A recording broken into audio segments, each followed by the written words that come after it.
compliqué, hein, les marches arrière, on va pas le faire. Voilà. Alors, mais mesdames et messieurs, vous savez ce que c'est que un véhicule ou pas? LG? Une RATP, une Renault. Personne ne sait. Hein. Non, MG. Carrément. Bonjour. Donc, le propriétaire qui est avec moi. Alors, on ouvre l'avant, mais le moteur, bien sûr, n'est pas à l'avant. Il n'y a rien à voir. Il n'y a rien à voir.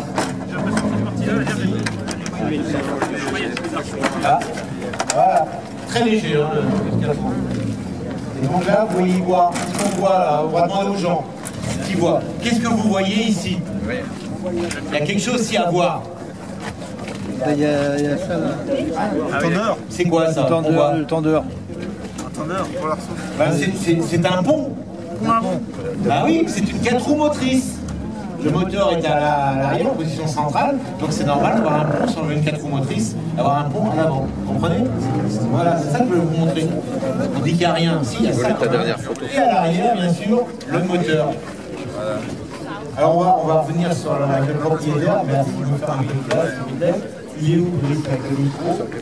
Tu peux l'interroger aussi, là. C'est pas facile avec le micro. Ah oui, je sais, c'est pas facile. Dernière question au public. Donc cette voiture, c'est quoi votre voiture? MG. Ça pas trop. Le Austin Métro. Le Austin. Ah, MG ou Austin? C'est aussi le métro, mais c'est MG également. C'est pas faux, C'est faux. Alors, en fait, c'est une voiture du groupe B. Donc, vous connaissez le groupe B ou pas? C'est quoi le groupe B? Il existe C'est une voiture de rallye dans les années 80. c'est formidable. C'est-à-dire que c'est une période où il y a eu beaucoup de révolutions dans l'automobile, avec l'apparition des voitures en 4 roues motrices en rallye. Audi Quattro, vous avez fait le premier? Les turbos quand même.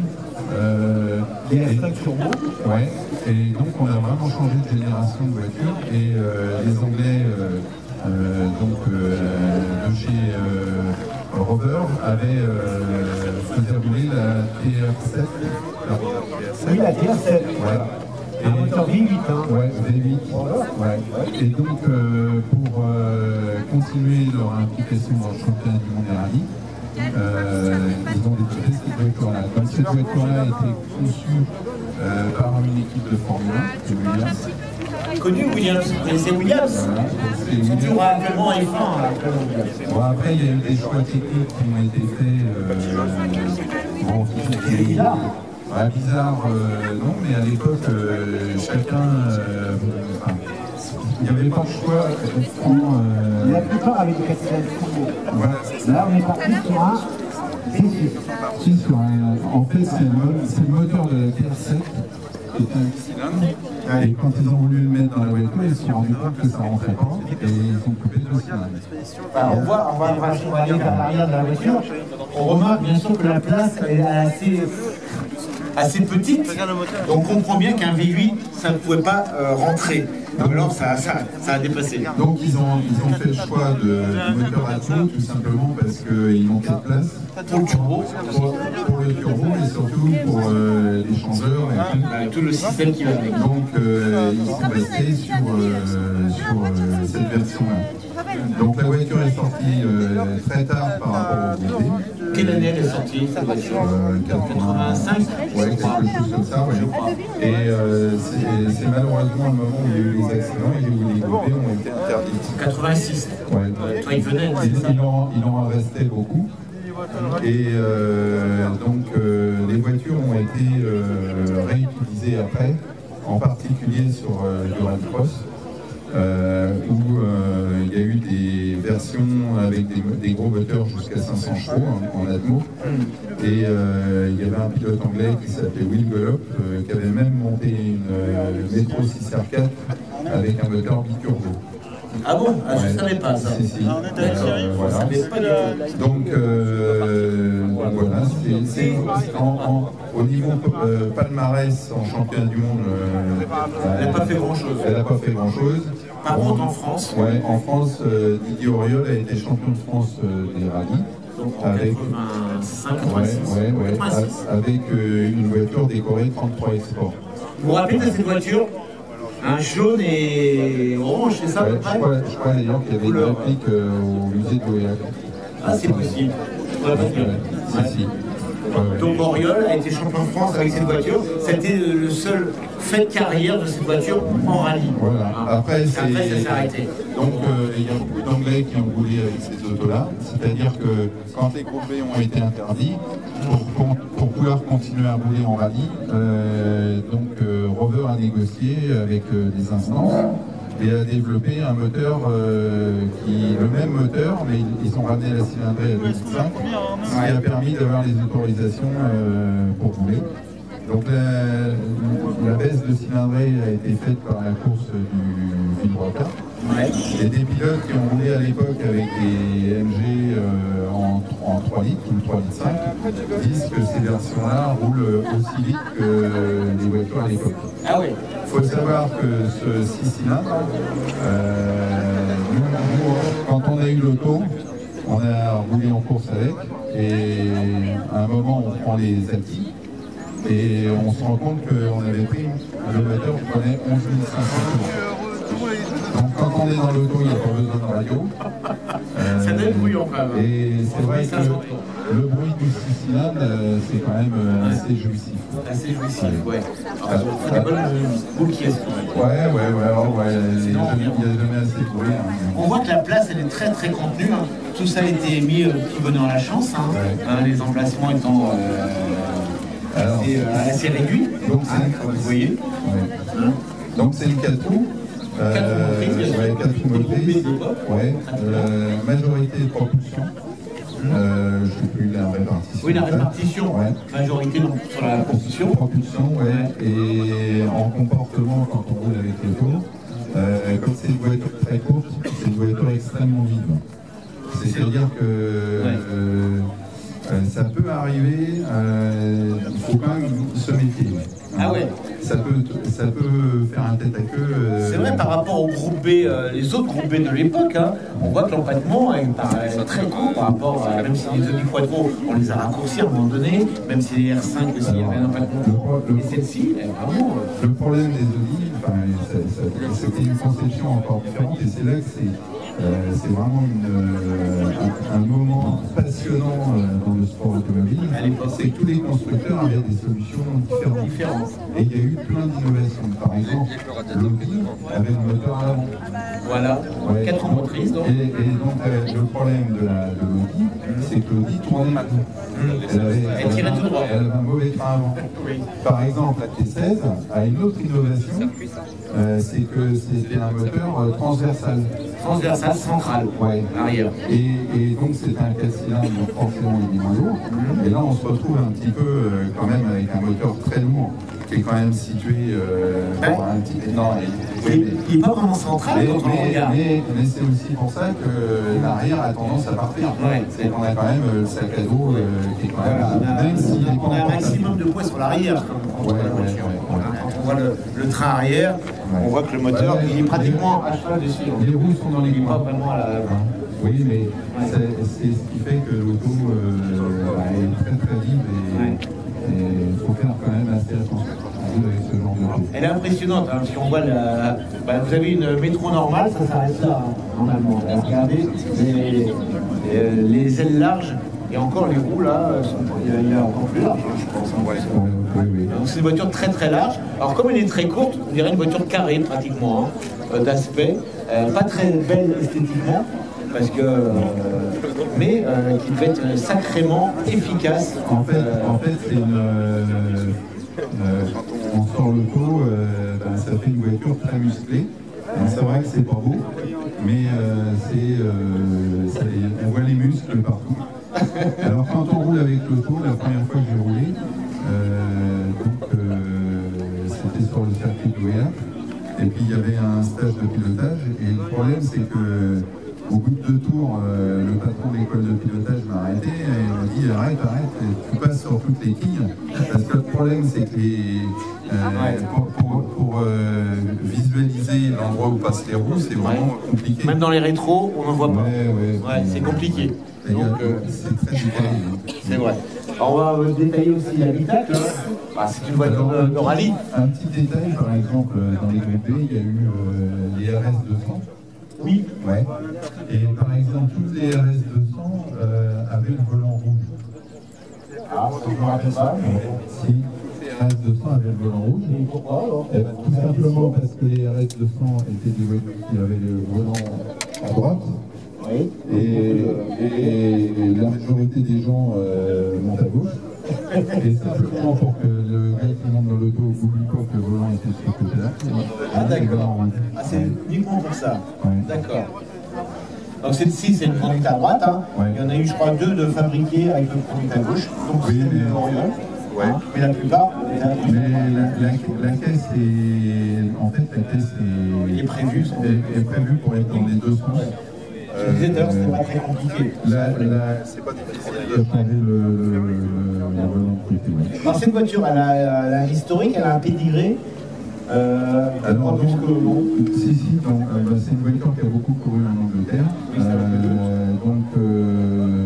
Donc, il faut savoir que pour avoir les groupés, il a fallu sortir 200 modèles. Donc ça, c'est valable pour toutes les groupées.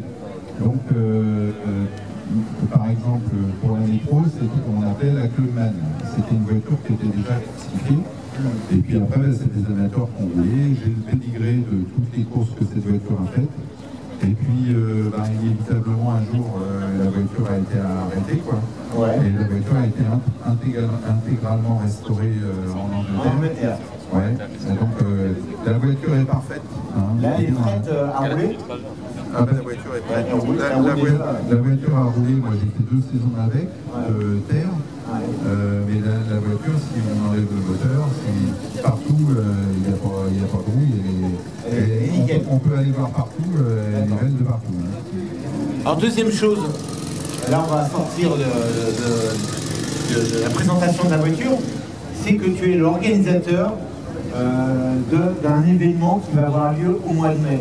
Est-ce que tu peux nous en dire un peu plus? Il y avait une affiche tout à l'heure. Hein, Ouais. Donc on est... Si on peut récupérer l'affiche. Alors nous, on est plus des passionnés de voitures, mais on aime bien courir avec nos voitures. Et donc on a créé un événement à l'OEAC dans 15 jours, où on va faire rouler 80 voitures de course historiques. Alors c'est pas de la course, c'est de la démonstration. Mais on va avoir par exemple 25 groupes B. On a le musée Peugeot qui amène, Peugeot Citroën qui amène des voitures, une Xara XE. On va avoir des voitures du Dakar, donc par exemple une ZX Grand Raid. Voilà, c'est un des plus grands événements sûrement en Europe de ce type-là. On a la moitié de voitures qui viennent d'Angleterre. Et c'est vrai que je pense que c'est une chance. C'est une première en Europe. C'est une première en Europe qui devrait être produite en Belgique et qui devrait aussi être produite en Angleterre. On a la chance que ça va se passer à l'OEAC, une première en Europe. On va faire recourir à nouveau les anciennes voitures de rallye, de groupe B, celles que vous avez connues dans les premières éditions à l'OEAC. Vous vous rappelez peut-être, hein, dans les années 78, 79, les premières courses à l'OEAC, où il y avait des Alpina 310, il y avait des Murena, tout ce type de véhicules, hein, et A5 aussi, il y avait des Porsche. Alors il y aura une SM.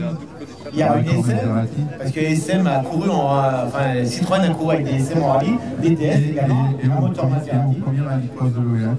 Ouais, ça je ne me rappelle pas. Ouais. Mais bon. Qui c'est qui a connu les premiers rallycross à l'OEAC? Levez la main. Hein, il y en a là? Il y en a plus que ça, je pense. Et donc, ça a bien évolué, mais c'est vrai que... Et bon, c'est pour rappeler ça, cette époque-là. Et je pense que la suite, c'est de créer peut-être un championnat. Hein, peut-être, ça marche bien. Ouais. Voilà. Et puis, donc, on a fait un mix rallycross-rallye. Par exemple, on a pas mal de R5 turbo. On a une voiture qui a gagné le Tour de Corse en 82 avec Jean Ragnotti.